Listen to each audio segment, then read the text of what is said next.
Je vous propose de prendre un peu de temps pour davantage aider vos enfants à apprendre et surtout à apprendre mieux. Rien de mieux pour ça que de suivre une formation Montessori qui vous donnera tous les outils, ou bien pour faire du co-schooling en parallèle de l'école, ou bien pour préparer, pourquoi pas, une année d'instruction en famille avec vos enfants. Toutes mes formations Montessori sont actuellement ouvertes, n'hésitez donc pas à y jeter un coup d'œil. Le lien pour vous inscrire est dans les notes de l'épisode que vous êtes en train d'écouter. Je vous laisse à votre écoute, à très bientôt. Je vous propose de prendre un peu de temps pour davantage aider vos enfants à apprendre et surtout à apprendre mieux.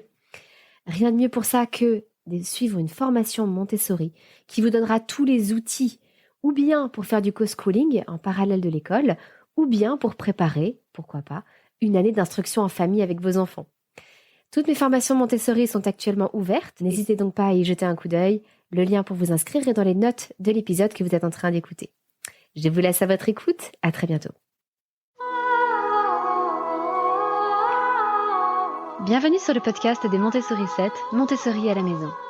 Je suis Anne-Laure Schneider, formatrice Montessori et maman de 5 enfants instruits en famille.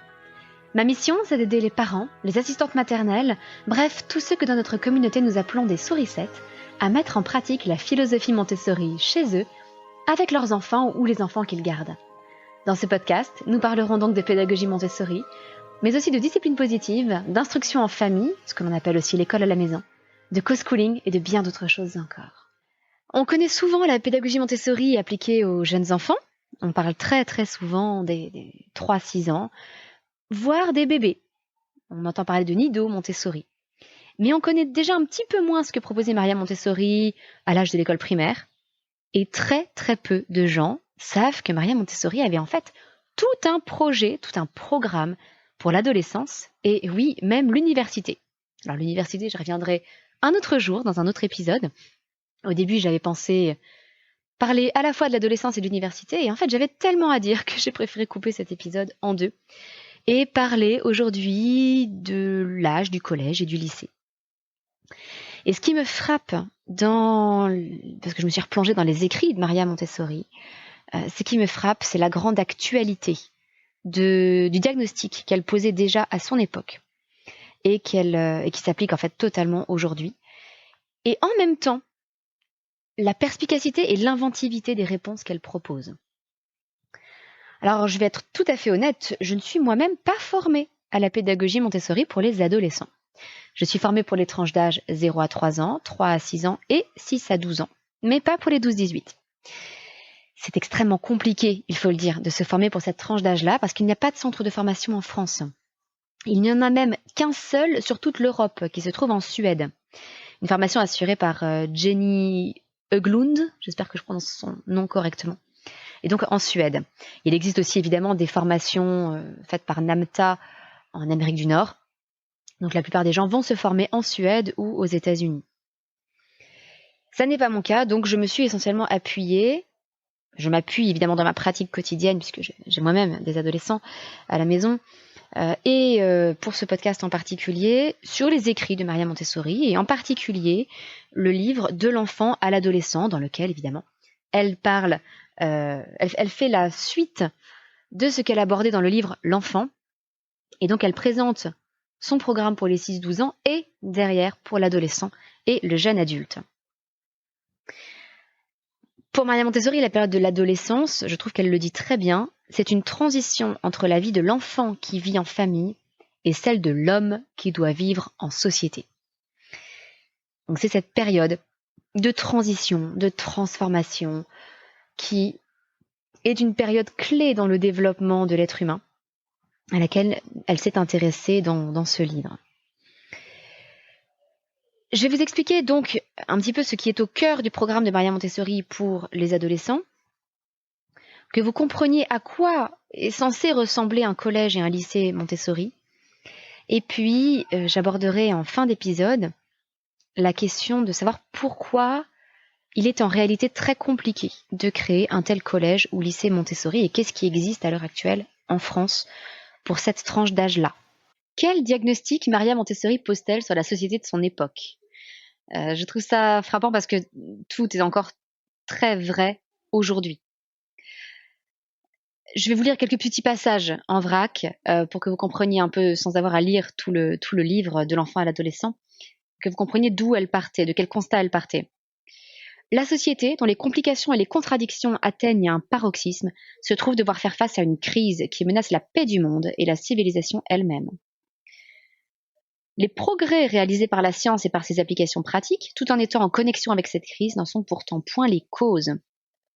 Plus qu'à toute autre chose, elle est due à la disproportion qui existe entre le développement de l'homme et celui du monde extérieur dont il n'a pas suivi l'allure.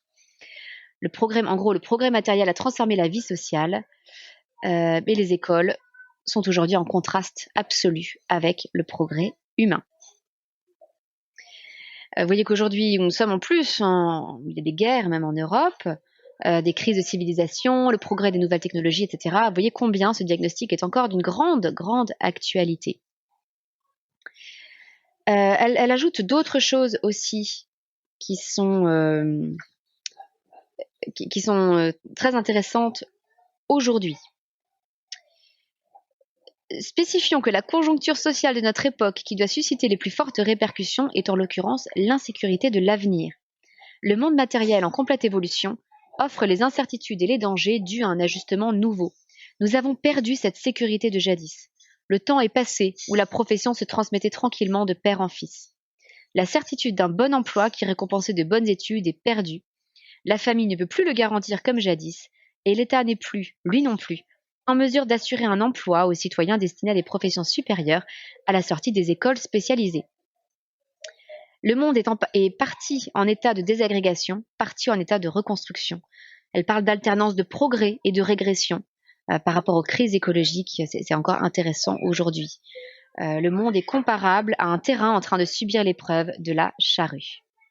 Il faut savoir que dès le départ, et Maria Montessori l'affirme très sereinement, à 12 ans, les enfants qui ont suivi un cursus montessorien ont, d'après Maria Montessori, 3 années d'avance culturellement et en termes de savoir par rapport aux élèves d'autres écoles. C'est un petit peu difficile de mesurer ça en années, mais c'est vrai que la progression montessorienne va très vite. On aborde beaucoup de choses avant 12 ans. Le théorème de Pythagore, par exemple, est vu avant 12 ans, alors qu'il est vu en 4e normalement au collège.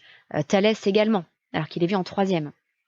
On aborde des notions d'histoire, de géographie, de sciences naturelles, qui sont également apprises au collège. Donc dans certains domaines, on peut même dire qu'on va beaucoup plus loin que donc, 3 années de collège. On couvre même le programme de 3e, par exemple. Dans d'autres domaines, on doit être effectivement à peu près à 2 ou 3 ans d'avance par rapport aux classes classiques. C'est important de partir de là pour comprendre la suite. C'est que pour Maria Montessori, l'âge de l'adolescence n'est pas celui de l'apprentissage académique, l'apprentissage de nouvelles connaissances, etc. Bien sûr qu'il y aura des connaissances, mais pas les connaissances de base. Pour elle, ça n'est pas au collège qu'on va apprendre à écrire correctement. Ça se fait avant 12 ans. Alors qu'on voit bien encore aujourd'hui des élèves qui arrivent en 6e et qui savent à peine lire. Des élèves qui... mon mari est prof, mais des élèves qui au lycée ont des difficultés à lire. Alors, quels sont du coup les objectifs de l'enseignement secondaire pour Maria Montessori? Bien au-delà du fait de passer un diplôme, comme le brevet ou le bac, et bien au-delà du fait d'amasser des connaissances. Pour elle, l'enseignement secondaire doit tout d'abord confronter l'adolescent à l'humain. Ça, c'est fondamental. C'est un âge social avant tout, et donc l'adolescent a besoin d'être confronté à l'humain. On doit aussi permettre à l'adolescent d'enrichir sa culture, suivant ses centres d'intérêt, mais sous un mode un petit peu différent de ce qu'on faisait jusque-là. L'idée est d'aborder la totalité du savoir humain. Il ne s'agit pas de tout savoir sur tout, mais d'avoir une vision totalement globale du monde, des interactions entre les choses, etc. Et en même temps, en étudiant cela à travers des exemples, des détails. Par exemple, on ne va pas étudier tous les insectes du monde, mais étudier un certain nombre d'insectes. On ne va pas étudier toutes les forêts, mais on va, à travers l'exemple d'une forêt, étudier le cycle de la forêt. C'est aussi l'âge où on va beaucoup développer la compréhension de certains cycles, comme le cycle de l'eau, etc., etc. Vous avez le cycle du carbone, le cycle de tout un tas de choses. C'est aussi une phase où l'adolescent est fragile. Et Maria Montessori estime qu'on doit le protéger, à la fois physiquement et mentalement. Parce qu'il y a de gros changements physiques et mentaux. On le sait, c'est la puberté, c'est une phase de développement où le risque de suicide est très élevé également. L'enfant se retrouve totalement chamboulé. Et c'est dans ce creuset de transformation, de mutation, d'évolution, qu'est en train de se forger l'homme que cet enfant va devenir. Donc l'adolescence, c'est cette période de chaos. Et c'est pour ça que l'enfant doit être protégé. Le développement physique se fait d'une façon totalement, je vais dire désordonnée. Bien sûr que non, c'est très ordonné, mais tout ne grandit pas au même vite. Les poussées de croissance sont souvent phénoménales. Ça n'est pas une croissance linéaire, progressive, tranquille. Non, tout d'un coup, notre enfant prend 10 cm et on change les vêtements toutes les 3 semaines. Ma mère aimait souvent raconter que lorsque mon frère aîné était adolescent, elle achetait des nouveaux pantalons toutes les 3 semaines. La première semaine, le pantalon était beaucoup trop long, elle faisait un ourlet. La deuxième semaine, elle défaisait l'ourlet. Et la troisième semaine, le pantalon était trop court et on en rachetait un nouveau. Donc effectivement, au plan physique, évidemment, beaucoup de changements, mais au plan mental aussi. C'est une période où les adolescents ont des difficultés à se concentrer. Et en fait, au niveau du cerveau, ce qui se passe, c'est que le cerveau émotionnel redevient prépondérant, tout comme il l'était chez les enfants de la naissance à 6 ans. Alors, chez les enfants de la naissance à 6 ans, c'est parce que le cerveau émotionnel se développe davantage que le cerveau rationnel. Je simplifie, évidemment, je pourrais vous parler des parties spécifiques du cerveau à chaque fois, mais on va simplifier. On va parler de cerveau émotionnel et de cerveau rationnel.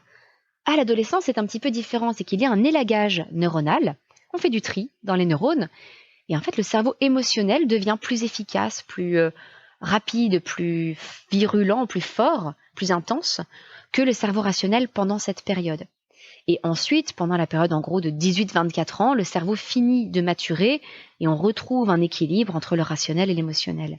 Et c'est pour ça que les adolescents sont souvent à vif, qu'ils poussent des crises de colère, qu'ils ont des moments de tristesse extrêmement profonds, mais aussi des joies et des exaltations qui sont très profondes.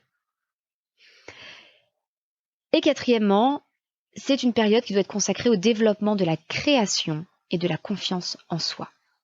L'adolescent a besoin d'agir, de créer, et je le vois aussi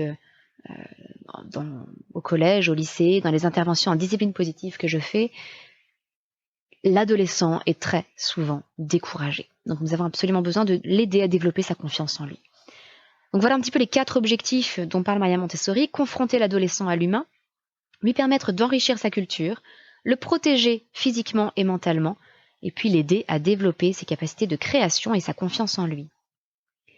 La grande devise de cette phase de développement, c'est « aide-moi à vivre avec les autres ».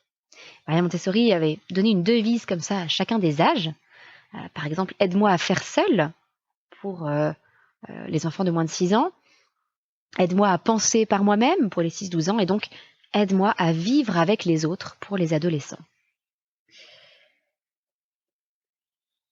Alors, comment apprend-on à vivre avec les autres? C'est vrai que ça implique énormément de choses. Il y a 2 points importants pour Maria Montessori dans l'organisation d'un collège ou d'un lycée Montessori. Premièrement, l'idée de l'indépendance économique. Parce que pour vivre dans la société, toujours d'après Maria Montessori, il est important d'y jouer un rôle et d'être rémunéré pour ce rôle, ce qui nous permet d'acheter les choses dont on a besoin, etc., etc. Pour elle, le collège et le lycée doivent être une école expérimentale de vie sociale. Le grand message à transmettre dans cet aspect-là de l'éducation, c'est que tout travail est noble. Et ça, j'aimerais qu'on l'entende davantage aujourd'hui. Parce que les métiers les plus utiles dans notre société sont souvent les moins bien payés. Que ferait-on sans les éboueurs ? On le voit bien lorsque les éboueurs font des grèves, entre autres à Marseille, où ça arrive souvent. Que ferait-on sans eux ? Eh bien, les rats, les goélands envahissent les rues. C'est un métier fondamental. Comment ferait-on sans infirmiers ? Et voyez combien ils sont payés.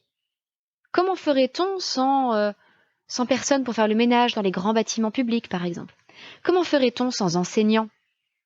Comment ferait-on sans personnel médical? Alors, à part quelques médecins spécialistes avec des cabinets en centre-ville qui sont très largement payés, la plupart des professions médicales ne sont pas très bien payées en France. Parce que les professions médicales, ce ne sont pas que les médecins.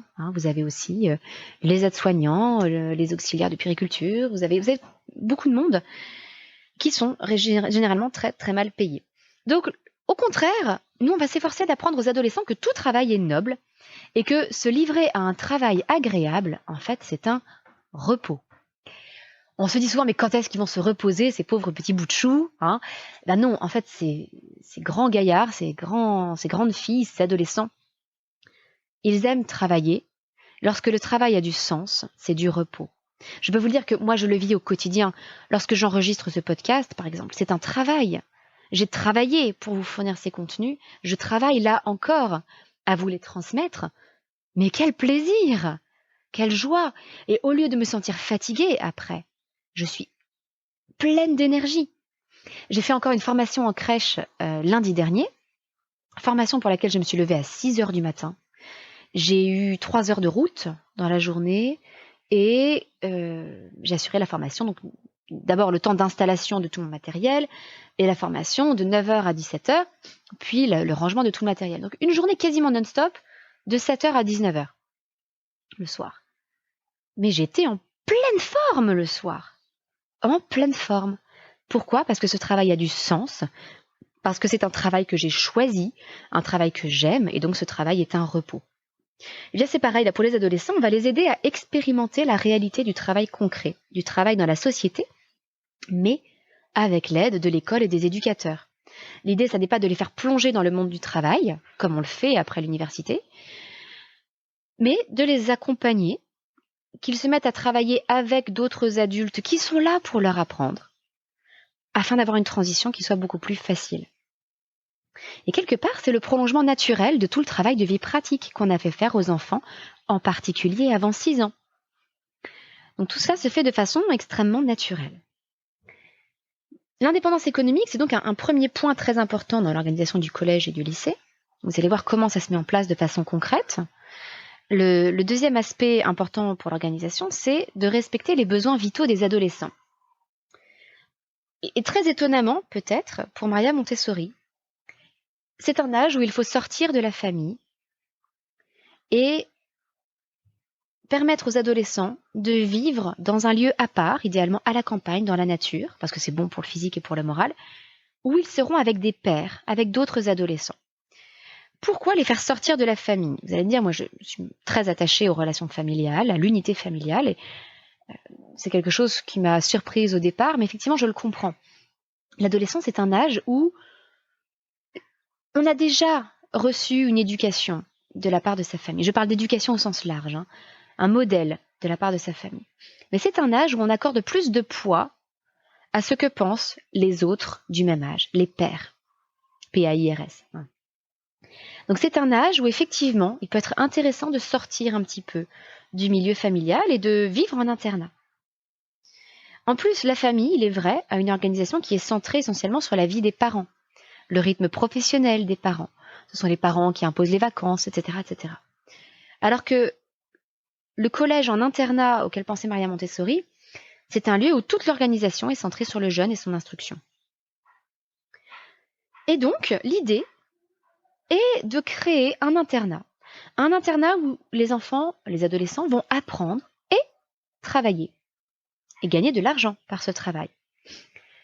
Donc il y aura une production et il y aura un gain. Les deux sont importants.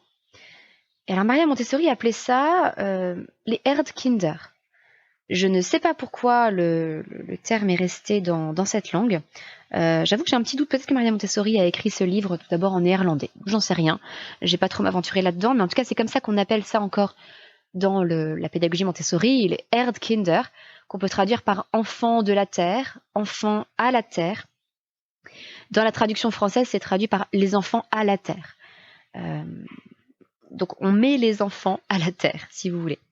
L'idée évidemment de continuer à créer des liens avec la nature et avec le concret, comme on le faisait déjà avant, avec les 6-12 ans, mais aussi à étudier scientifiquement le monde et à faire une expérience sociale. Vous vous rappelez qu'il fallait confronter l'adolescent à l'humain. Alors l'idée, pour avoir ce travail dans la nature, est idéalement d'avoir une ferme, une certaine forme de production agricole. Et le produit de cette ferme va être vendu dans une boutique qui sera tenue évidemment par des adultes et les adolescents, ils vont travailler ensemble. Donc avec cela, on couvre les 2 premiers secteurs du travail. Vous savez, le secteur primaire, c'est la production agricole. Le secteur secondaire, c'est l'industrie, si on veut, et la vente. Donc il était aussi question que les enfants puissent faire de l'artisanat, fabriquer des objets et les vendre. Et puis vous avez le secteur tertiaire, le secteur des services. Et là aussi, Maria Montessori avait prévu de les initier à ce secteur-là, puisque l'internat des enfants, qu'elle-même appelait une maison ou une hôtellerie, allait être ouvert à l'extérieur. Et donc, les adolescents allaient apprendre à tenir une auberge, une hôtellerie, par exemple pour les familles des enfants qui logeaient dans l'internat, mais également pour des gens extérieurs. Vous voyez aujourd'hui dans des collèges ou des lycées Montessori, par exemple, des organisations de séminaires d'entreprise, vraiment comme un hôtel. Et pour Maria Montessori, l'hôtellerie et la boutique permettaient de développer à la fois un certain côté artistique et un côté social. Elle n'oublie aucun des domaines, c'est passionnant dans le programme qu'elle se propose pour les adolescents. Elle couvre les sciences, les lettres, les arts, vraiment absolument tout. Une chose qui m'a frappée aussi dans ce que proposait Maria Montessori, parce que c'est très proche de ce que l'on fait en instruction en famille, c'est qu'elle ne recommande pas de vacances pour les élèves. Pour elle, l'important n'est pas d'avoir des vacances où on n'a rien à faire, mais simplement des changements d'occupation. Et c'est exactement ce que l'on fait en IEF. Je répète souvent qu'on apprend même en vacances. Lorsqu'on part quelque part, qu'on va voir de la famille, qu'on est dans un nouvel endroit, eh bien on découvre de nouveaux paysages, une nouvelle faune, une nouvelle flore. On va visiter de nouveaux endroits culturels, patrimoniaux. On fait des visites, des sorties pédagogiques, on rencontre de nouvelles personnes. On ne cesse d'apprendre. Là, c'est la même chose. Pour Maria Montessori, on n'a pas besoin de vacances pour un travail que l'on aime, simplement d'un changement d'occupation. Et je trouve que c'est très vrai pour la vie de tous les jours aussi. Par exemple, là, en ce moment, c'est vrai que je n'ai pas besoin de vacances de mon travail. Simplement, au lieu de passer tout mon temps à mon travail de formatrice Montessori, eh bien, je vais aussi consacrer du temps à faire pousser nos fruits et nos légumes. Nous élevons maintenant des lapins, bientôt des canards. Voilà, ça, ce sont d'autres occupations qui sont différentes et qui suffisent à me reposer et à me redonner de l'énergie. Alors, je vois déjà venir une question qui m'a justement été posée lundi pendant ma formation en crèche par une des personnes qui suivait la formation et qui était un peu surprise de tout le travail qu'on se proposait d'offrir aux enfants entre 0 et 3 ans. Donc, même chose là pour les adolescents. Mais quand est-ce qu'ils s'amusent, tout simplement?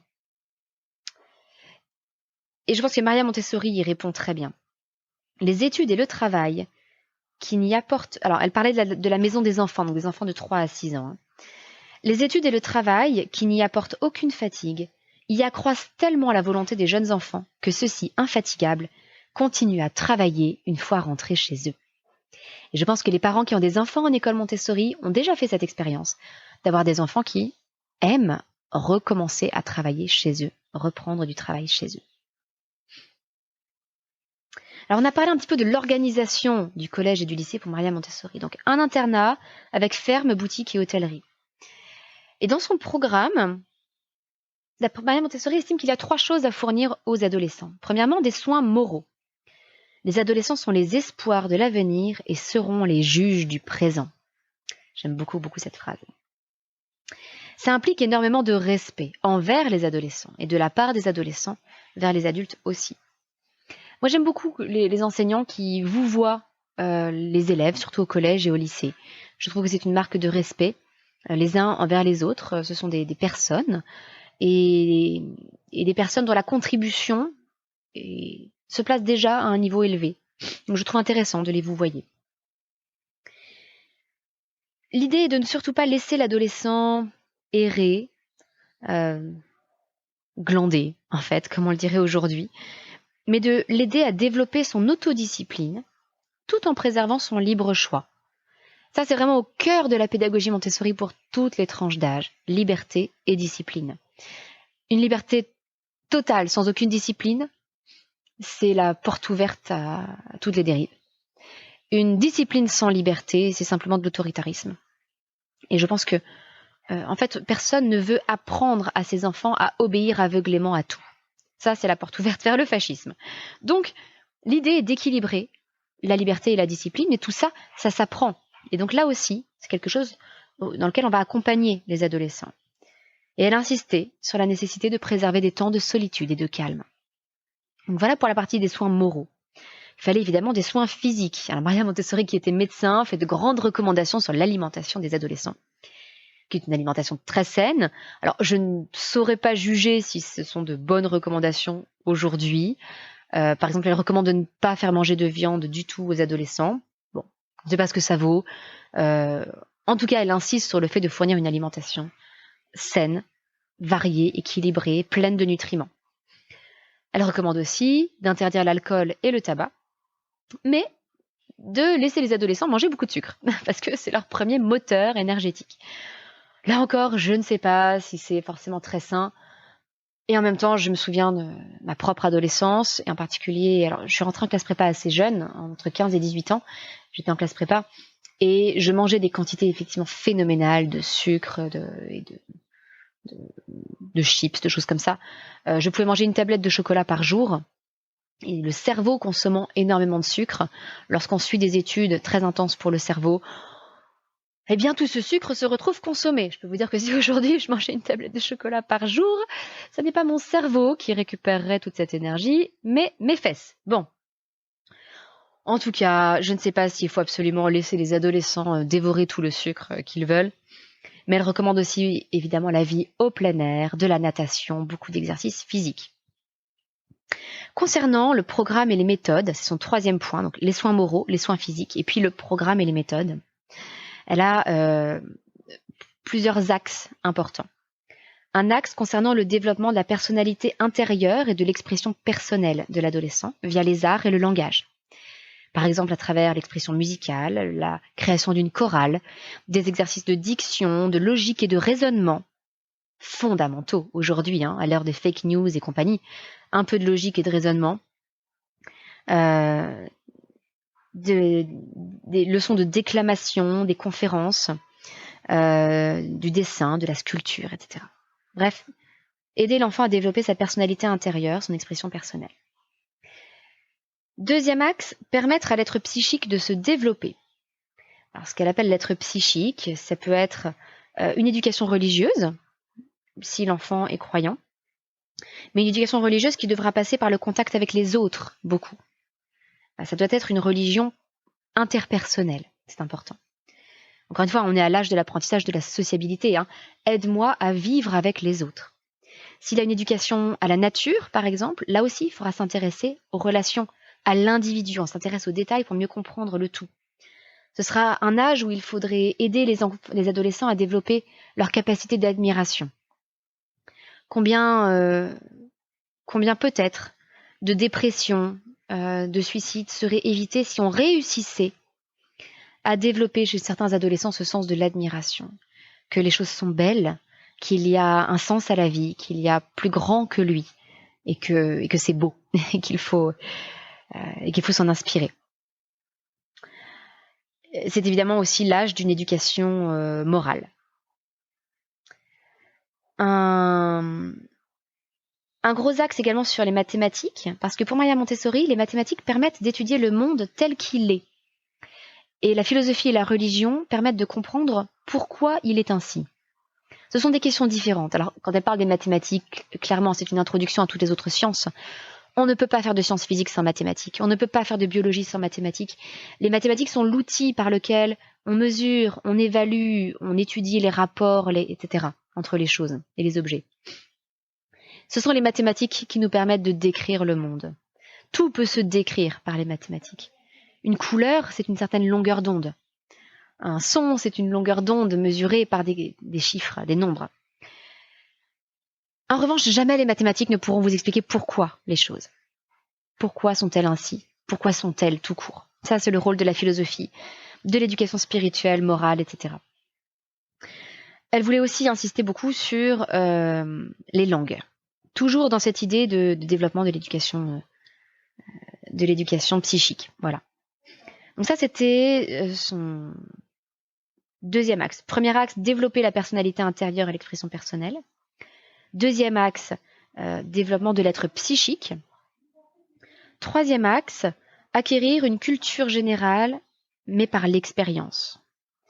Alors ça, c'est tout ce qui touche en fait aux sciences expérimentales, aux sciences appliquées. On va étudier la Terre et la nature vivante, les sciences physiques, chimiques, etc., qui relèvent du coup Donc on a à la fois les sciences naturelles et les sciences de la civilisation. Tout ce qui est physique, chimie, c'est la civilisation. Et elle proposait par exemple qu'il y ait un musée des machines pour que les élèves puissent déconstruire et refabriquer ces machines. Des machines par exemple comme la vis d'Archimède, enfin vraiment tout un historique des machines, jusqu'aux machines les plus actuelles. Et écoutez cette phrase que j'adore dans ce livre. La machine a avancé à une allure accélérée et l'homme est resté en arrière. N'est-ce pas encore plus vrai aujourd'hui? La machine a avancé à une allure accélérée et l'homme est resté en arrière. C'est fou, hein? C'est encore plus vrai aujourd'hui, évidemment, avec Internet, avec les nouvelles technologies. Sauf que les machines ont avancé et que l'homme, lui, n'a pas suivi.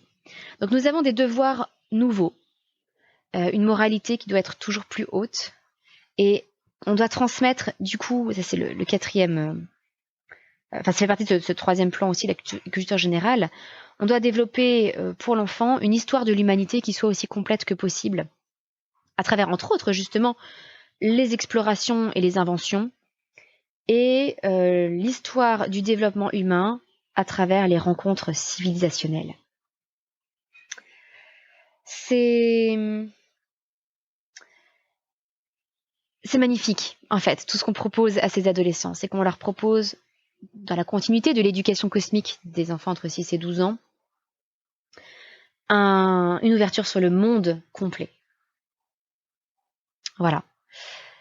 Vous voyez que tout est présent, hein, le français, les mathématiques, la physique-chimie, la SVT, l'histoire géo, tout est présent. Et c'est un programme absolument sublime. Tout ça est très ambitieux, évidemment. Et Maria Montessori, pour aider l'adolescent à tout de même garder un lien aussi avec ce qui était attendu par la société actuelle, proposait d'afficher dans l'établissement les attendus du socle, en fait ce qui serait aujourd'hui les attendus du socle commun, pour pouvoir s'y référer, les atteindre évidemment, et souvent les dépasser. Mais l'idée de base est que l'enfant va travailler par un travail personnel. Alors ça n'est pas évident hein, à mettre en place, c'est certain, et ça demande une grande exigence pour les enseignants. Ce qui est intéressant, c'est que elle proposait que les enseignants soient de jeunes maîtres, des personnes jeunes. Et ça, j'en reparlerai dans un prochain épisode du podcast sur le scoutisme, parce que ça revient aussi dans ce cadre-là.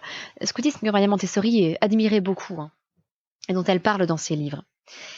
Donc il fallait que les enseignants et le personnel de ces établissements, de ces collèges, lycées, soient extrêmement...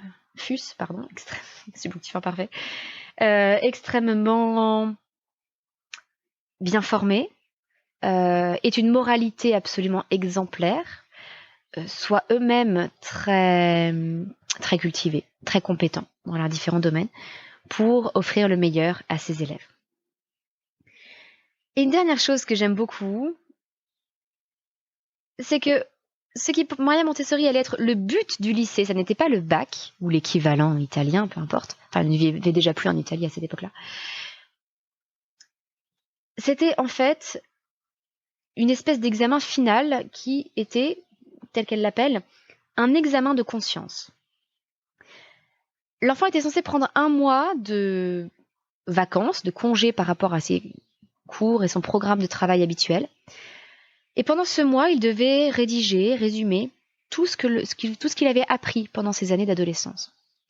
C'était une espèce de grand récapitulatif, moral,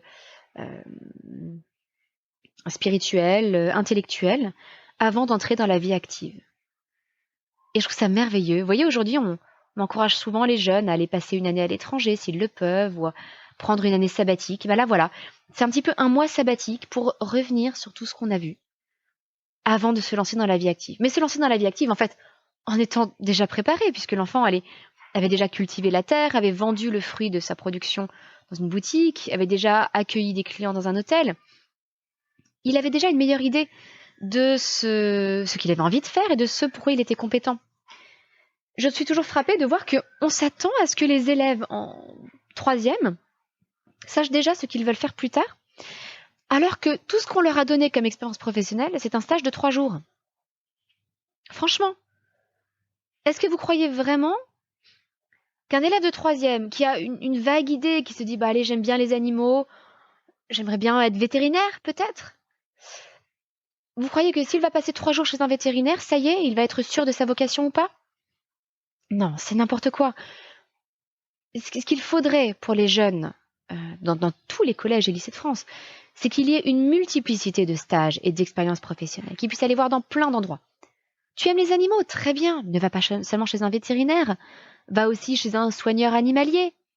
Va aussi peut-être dans un magasin qui vend des animaux. Va chez un éleveur de chiens, de lapins, je ne sais pas. Va chez un agriculteur, un éleveur. Voilà, tout ça, ça serait une réelle expérience et l'enfant pourrait se faire une idée. Mais il faudrait multiplier ces expériences professionnelles. Et c'est ça que propose Maria Montessori. Et je trouve ça formidable parce que ce livre, elle l'a écrit, il me semble, en 1958. Il a été publié, en 1958. Et vous voyez à quel point, il a été publié en français, d'ailleurs, en 1958. Vous voyez à quel point, parce que Maria Montessori était déjà morte depuis 6 ans, mais elle l'a écrit vers la fin de sa vie, ce livre. Vous voyez à quel point ce qui a été écrit il y a 70 ans, il y a plus de 70 ans, puisque ça a été écrit avant 52, est d'une actualité redoutable. Redoutable. C'est une réponse à la désespérance des adolescents, au suicide, à leur crise d'identité. C'est une réponse à leur difficulté à s'orienter, à savoir ce qu'ils veulent faire de leur vie, à une crise de sens de la société dans son ensemble. Je trouve ça incroyable. Voilà. Et elle ne se contente pas, encore une fois, de poser un diagnostic. Les machines qui progressent plus vite que l'homme. Aujourd'hui, nous sommes tellement dépendants de ces machines. En fait, nous nous retrouvons à passer un temps fou sur les réseaux sociaux, sur des jeux. Les adolescents passent tellement de temps sur des consoles de jeux. Ils ne maîtrisent pas ces machines. Ce sont ces machines qui les maîtrisent. Bien, déjà, il y a plus de 70 ans, elle faisait ce diagnostic. Mais elle ne se contente pas de le poser, elle apporte des solutions. Et quelles solutions? Mais me direz-vous pourquoi alors y a-t-il si peu de collèges et de lycées Montessori en France? J'y vois plusieurs raisons. La première, c'est qu'il y a les examens du brevet et du bac, qui sont contraignants, qui sont dans un certain formalisme à respecter. Il faut apprendre à faire une dissertation de français sous cette forme-là, qui n'était déjà pas la forme que moi-même j'ai connue lorsque j'ai passé mon brevet ou mon bac, qui n'était encore pas la forme qu'avaient connue mes parents, qui ne sera sans doute pas la forme que connaîtront les plus jeunes de mes enfants, etc., etc. Il faut savoir aussi que les écoles hors contrat ne bénéficient pas du système de contrôle continu pour le bac. Les élèves des écoles hors contrat doivent passer les épreuves du bac, comme avant, mais dans des conditions absolument déplorables, parce qu'on n'organise plus les épreuves que pour eux.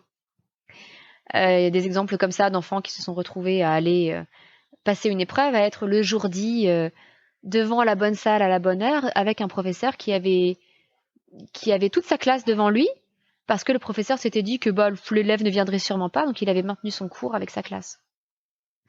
Des exemples comme ça, il y en a eu des centaines malheureusement, des conditions vraiment déplorables. J'espère que ça va s'améliorer dans les années à venir, mais autant dire que c'est difficile. Donc évidemment, ça demande une préparation spécifique, non pas une préparation intellectuelle, une préparation en termes de savoir et de compétences, une préparation pour apprendre à passer ce type d'examen. Et ça, c'est bien dommage. Une autre difficulté aussi, c'est que dans l'idéal, il faudrait recruter des élèves qui soient déjà passés par des écoles Montessori. Parce que comme je vous le disais, ces élèves normalement ont pris de l'avance sur les savoirs académiques. Si ça n'est pas le cas, c'est beaucoup plus compliqué pour ramener tout le monde un petit peu au même niveau. Donc il y a à la fois ce décalage au niveau des apprentissages, mais aussi au niveau de la formation de la personnalité. Parce que des élèves montessoriens qui sortent de peut-être 6 ans ou 9 ans ou 12 ans de pédagogie Montessori, ils ont développé leur autonomie, leur indépendance, leur capacité de concentration, leur capacité d'attention. Et donc, évidemment, il y aurait un décalage avec des élèves sortis du primaire classique de l'éducation nationale ou même du privé classique. Et même si on peut essayer de rattraper les choses, soyons honnêtes, c'est très difficile. Ça ne se rattrape jamais vraiment totalement parce que les périodes sensibles sont passées. Et donc, si vous prenez avec un adolescent le temps de rattraper ce niveau académique, en fait, vous allez y passer beaucoup plus de temps que ce que les élèves montessoriens auront fait en primaire, parce que vous n'aurez plus en face de vous un élève dont c'est la période sensible. La période sensible de l'éducation cosmique, par exemple. C'est pas le nom de la période sensible, mais il y a des périodes sensibles qui prédisposent à mieux apprendre à certains moments. Donc c'est difficile. Et puis, le fait de faire travailler des enfants gêne beaucoup, en particulier en France. Je prends l'exemple, par exemple, de la manécanterie des petits chanteurs à la croix de bois. Tout le monde connaît au moins de nom ces petits chanteurs à la croix de bois. Donc c'est une chorale de jeunes enfants, qui est aussi une école. Et il y a eu récemment, il y a quelques années, une réglementation de ce travail, qui est en fait un travail éducatif. À travers leur travail de chorale, les concerts qu'ils font, etc., ils apprennent un travail, ils apprennent la rigueur professionnelle, etc. Ça fait partie vraiment du projet pédagogique d'établissement. Bien, on a exigé que ce travail soit rémunéré comme un travail professionnel ordinaire, avec des cotisations, etc., etc. Et comme si c'était un travail professionnel qui viendrait en plus de l'instruction scolaire. Donc un travail rémunéré, évidemment, mais ça c'est juste, et avec des horaires, Maria Montessori parlait d'ailleurs de rémunération, mais avec des horaires très restreints, comme si ça venait en plus d'un programme scolaire complet. Pour Maria Montessori, le travail fait partie intégrante de l'éducation de ses adolescents. Donc oui, il est important qu'ils soient rémunérés pour ce travail. Ils n'ont peut-être pas forcément besoin de cotiser à une caisse de retraite dès leur adolescence, soyons honnêtes quand même. Mais du coup, ces réglementations-là, qui n'envisagent le travail professionnel que comme une corvée, que comme quelque chose dont il ne faudrait pas surcharger les enfants, peut mettre en difficulté les projets qui pourraient se lancer. Et puis enfin, il y a la difficulté à se former ou à trouver du personnel formé, puisque comme je vous le disais, il faut aller en Suède pour se former, ou aux États-Unis, ou alors à d'autres endroits du monde, mais en tout cas en Europe, il n'y a que la Suède. Du coup, souvent, les collèges Montessori sont des adaptations qui sont imaginées uniquement à partir des livres de Maria Montessori. Et si vous prenez par exemple le premier lycée Montessori de France, qui est le lycée Athéna à Bailly, en fait, c'est très loin de ce modèle que je viens de décrire. Ce n'est pas du tout un lycée où les élèves travaillent, où il y a une ferme, etc. Pas du tout. Ils recrutent des élèves tout au long de la scolarité. Il y a même des élèves qui arrivent en seconde, en première, en terminale. Et donc, ils ne peuvent pas mettre en place ce modèle. C'est autre chose qu'ils ont choisi. Alors, en fait, ils s'inspirent plus d'un système un peu 6-12 ans, on va dire, pour le collège-lycée. Mais ça n'est pas du tout le modèle des Erdkinder, des enfants à la terre, que proposait Maria Montessori. Alors depuis, il y a d'autres collèges-lycées qui se sont créés. Je vais en citer quelques-uns, bien entendu, il en existe d'autres. Mais je vais en citer quelques-uns dont le projet pédagogique a l'air d'être dans cette proposition complète, avec un internat, éventuellement avec un internat, pas toujours. En tout cas, avec une ferme, une hôtellerie, des choses comme ça.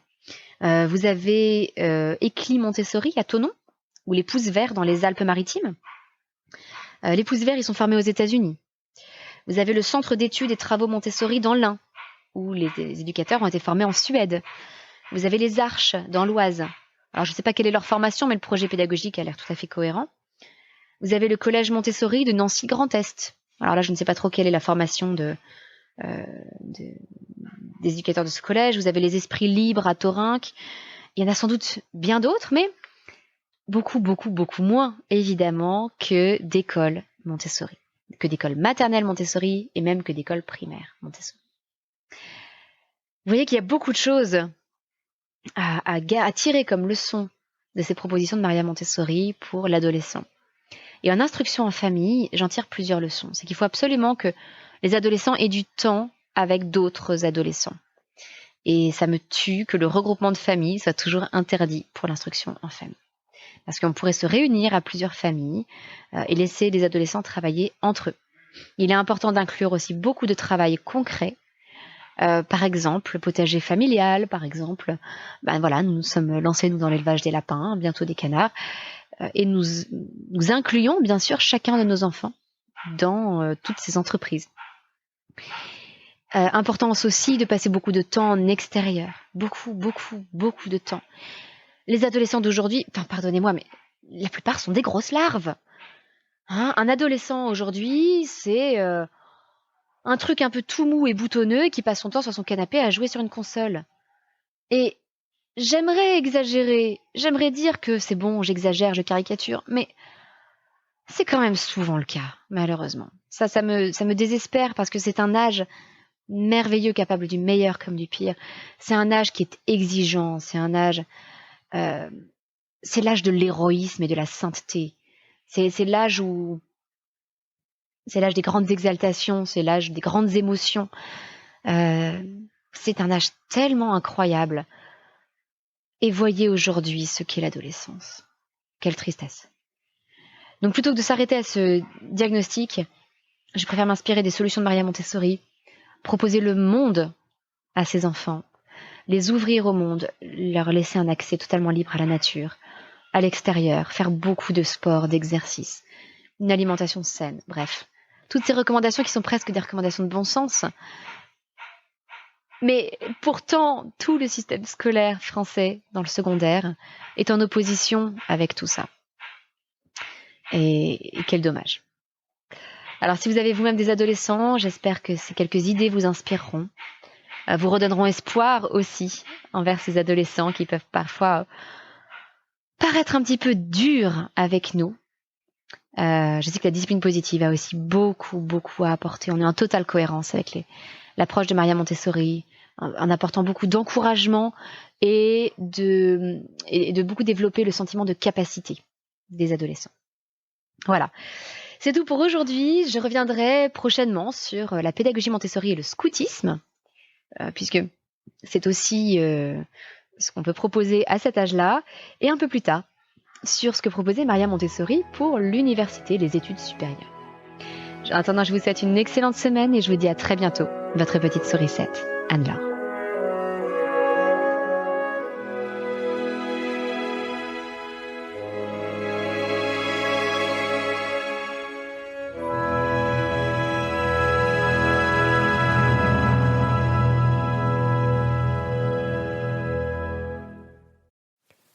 Avant de partir, n'oubliez pas que si vous voulez vous inscrire à mes formations Montessori en ligne, que vous pouvez suivre à votre rythme et de chez vous, il ne vous reste que quelques jours. Alors qui sait, peut-être rendez-vous dans l'une de mes formations Montessori.